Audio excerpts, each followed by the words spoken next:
మానవాన్ని, ఈరోజు మానవుణ్ణి బాగు చేద్దామని, మానవ జీవితాన్ని సంతోషపరుద్దామని మానవుణ్ణి వెంటాడుతున్నటువంటి, మానవుల్లో నివసిస్తున్నటువంటి దేవుని ఆత్మ మానవుని యొక్క భక్తిహీనమైన క్రియలు బట్టి దుఃఖపడతావు.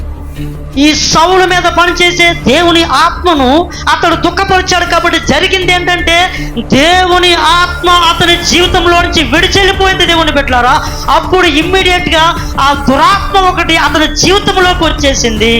అక్కడ నుంచి తన పనులన్నీ చెడిపోయాయి.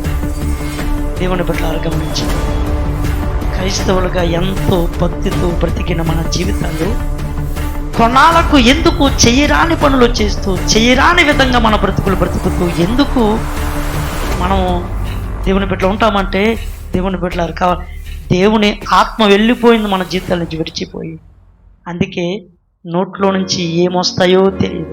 దేవుని బిడ్డలారా, బూతులు రావచ్చు, దూషణలు రావచ్చు, దేవుని బిడ్డలారా ఇంకా ఎన్నైనా రావచ్చు, పగలు ప్రతీకారాలు.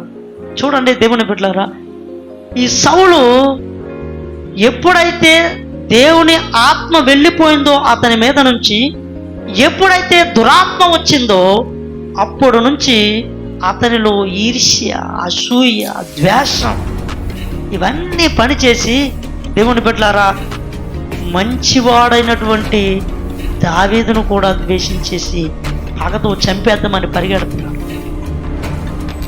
సమస్తమైనటువంటి దుష్టత్వము దుష్టుడైనటువంటి సాతాను నుంచే పుడతాడు.